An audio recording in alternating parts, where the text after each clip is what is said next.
ఇదేనా గల్ఫ్ భవిష్యత్తు? ఒకప్పుడు ఐక్యతకు ప్రతీకగా నిలిచి ఆ చమురు సామ్రాజ్యం ఇప్పుడు యుద్ధపు అంచులపై ఎందుకు నిలబడి ఉంది? మిత్ర దేశాలుగా ఉన్నవాళ్ళు ఒక్కసారిగా పరస్పరం అనుమానాల గోడలు ఎందుకు కట్టుకుంటున్నారు? ఇరాన్ ఇజ్రాయెల్ ఉద్రిక్తతలు, అమెరికా జోక్యం ఇవన్నీ కలిసి గల్ఫ్ను శాంతియుత నేల నుంచి సంగ్రామ క్షేత్రంగా మార్చేస్తున్నాయా? ఒకప్పుడు సంపదకు ప్రతీకగా నిలిచిన గల్ఫ్ రేపు శిథిలాల చరిత్రగా మారుతుందా? హార్మూజ్ జలసంధిపై మంటలు రగిలితే ప్రపంచ ఆర్థిక వ్యవస్థ ఏ దిశలో పరిగెడుతుంది? ఇజ్రాయెల్తో చేతులు కలిపిన దేశాలు ఇప్పుడు తమ నిర్ణయాల ఫలితాన్ని చవిచూస్తున్నాయా? లేక ఇది ఇంకా పెద్ద తుఫానుకు ముందు మాటేనా?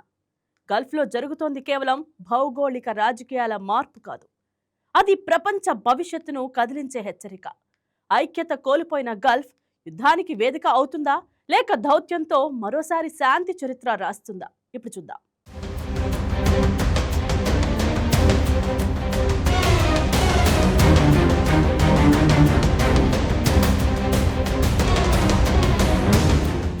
భూగోళంపై గల్ఫ్ అనగానే ఒకప్పుడు కేవలం చమురు నిక్షేపాలు, సంపద, విలాసవంతమైన జీవితాలే గుర్తుకు వచ్చేవి. కానీ నేడు పరిస్థితి తలకిందులైంది. ఒకప్పుడు ఐక్యతకు మారుపేరుగా ఉండి ఉమ్మడి ప్రయోజనాల కోసం పోరాడిన గల్ఫ్ దేశాల మధ్య ఇప్పుడు అగాధం పెరుగుతోంది. ఇరాన్ ఇజ్రాయెల్ ఉద్రిక్తలు, అమెరికా జోక్యం వెరసి గల్ఫ్ ప్రాంత అస్తిత్వమే ఇప్పుడు ప్రశ్నార్థకరంగా మారింది.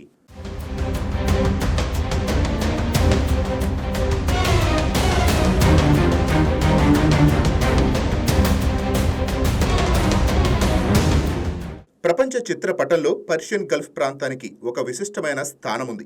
ఇది కేవలం భౌగోళిక ప్రాంతం మాత్రమే కాదు, ప్రపంచ ఆర్థిక వ్యవస్థను శాసించే శక్తి కేంద్రం. అయితే ప్రస్తుత పరిణామాలు గమనిస్తుంటే గల్ఫ్ దేశాల మధ్య ఉన్న పాత స్నేహబంధాలు తెగిపోతున్నాయని స్పష్టం అవుతోంది. ముఖ్యంగా ఇరాన్పై ఇజ్రాయెల్ అమెరికా దాడుల తర్వాత ఇరాన్ తిరిగి గల్ఫ్ దేశాలపై గురిపెట్టడం ఈ ప్రాంత భద్రతను అగాధంలోకి నెట్టింది.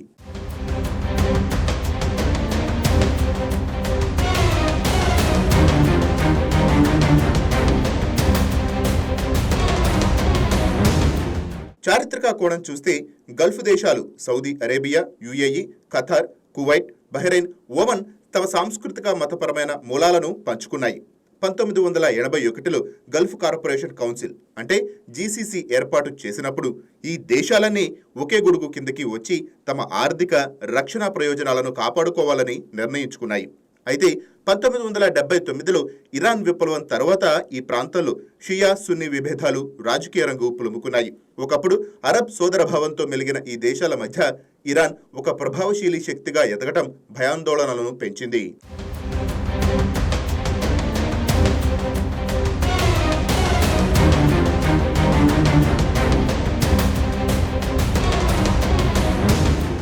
గల్ఫ్ ప్రాంతం భౌగోళికంగా చాలా కీలకమైనది.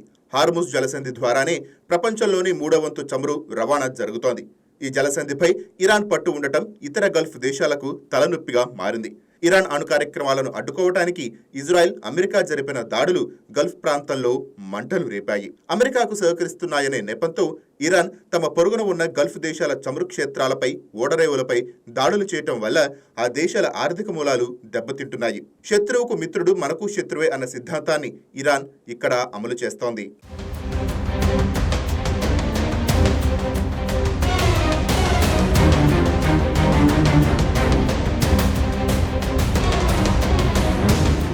కొన్నేళ్ల క్రితం వరకు ఇజ్రాయెల్ పట్ల శత్రుత్వాన్ని ప్రదర్శించిన యుఏఈ, బహ్రెయిన్ వంటి దేశాలు అబ్రహం అకార్డ్స్ ద్వారా ఇజ్రాయెల్తో చేతులు కలిపాయి. ఇది గల్ఫ్ రాజకీయాల్లో ఒక చారిత్రక మలుపు. ఇరాన్ ముప్పును ఎదుర్కోవటానికి శత్రువుకు శత్రువు మిత్రుడే అన్న సూత్రంతో ఇవి ఇజ్రాయెల్ వైపు మొగ్గాయి.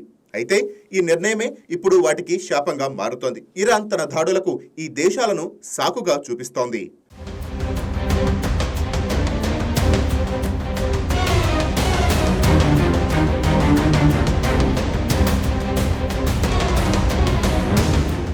గల్ఫ్ దేశాలు తమ ఆదాయం కోసం కేవలం చమురుపైనే ఆధారపడకుండా విజన్ 2030 వంటి కార్యక్రమాలు పర్యాటకం, సాంకేతిక రంగాల్లోకి అడుగుపెడుతున్నాయి.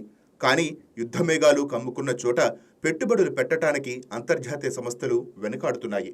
దుబాయ్, రియాద్ వంటి నగరాలు ప్రపంచ వాణిజ్య కేంద్రాలుగా ఎదిగాయి. ఒకవేళ ఇరాన్ క్షిపణి దాడులు ఈ నగరాలపై జరిగితే దశాబ్ద కష్టం బుగ్గిపాలవుతుంది.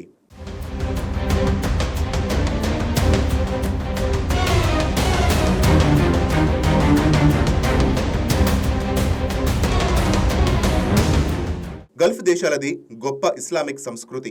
కానీ ఇప్పుడు రాజకీయ ప్రయోజనాలు మతాన్ని మించిపోయాయి. ఇరాన్ తనను తాను షియా ముస్లింల రక్షకుడిగా చెప్పుకుంటే సౌదీ అరేబియా సున్నీ ముస్లింల ప్రపంచానికి నాయకత్వం వహిస్తోంది. ఈ ఆధిపత్య పొరులు సామాన్య ప్రజల అస్తిత్వం ప్రమాదంలో పడింది. ఒకప్పుడు ఉమ్మడి అరబ్ సైన్యం గురించి మాట్లాడిన ఈ దేశాలు ఇప్పుడు తమ సొంత సరిహద్దులను కాపాడుకోవటానికి ఇబ్బంది పడుతున్నాయి.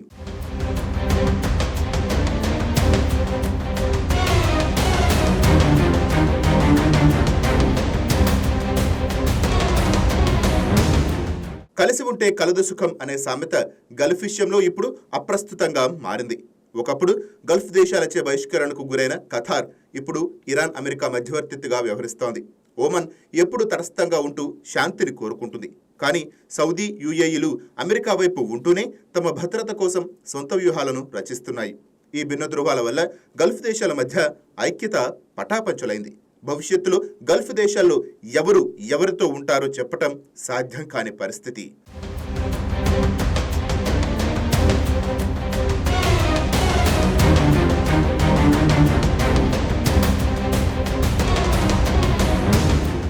గల్ఫ్ పటంపై ఇరాన్ చేసిన దాడులు కేవలం భౌగోళిక సరిహద్దుల మీద జరిగినవి కావు.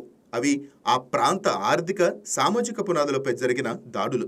యుద్ధం ఎప్పుడూ విజేతలనే మిగల్చదు, కేవలం విధ్వంసాన్ని మాత్రమే మిగులుస్తుంది. గల్ఫ్ దేశాలు తమ మధ్య ఉన్న విభేదాలను పక్కన పెట్టి బాహ్య శక్తుల చేతుల్లో కీలుబొమ్మలుగా కాకుండా ఉంటేనే ఈ ప్రాంతానికి మనుగడ ఉంటుంది.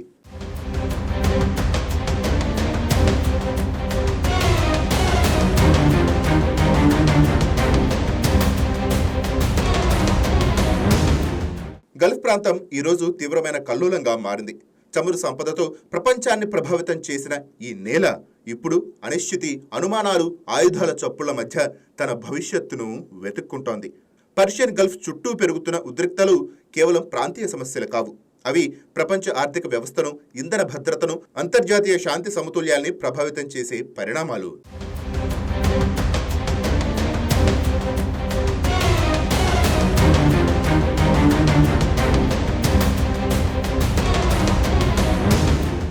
గల్ఫ్ కార్పొరేషన్ కౌన్సిల్ రూపుదిద్దుకున్నప్పుడు ఉన్న ఐక్యతా స్ఫూర్తి ఈరోజు విభేదాల కట్టడిలో చిక్కుకుపోయినట్టు కనిపిస్తోంది.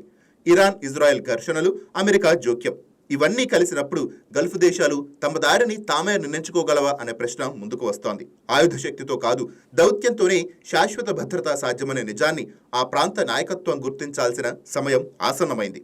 లేకపోతే సంపదకు ప్రతీకగా నిలిచిన గల్ఫ్ అస్థిరతకు ప్రతీకగా మిగిలిపోయే ప్రమాదమూ ఉంది.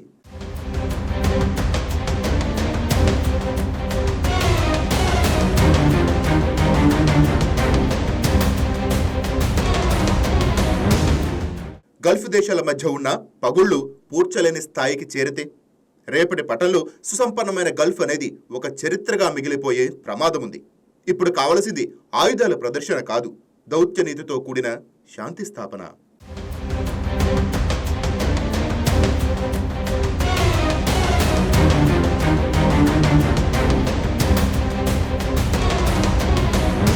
Please subscribe to YK TV Network. Please subscribe to YK TV. Please watch YK News.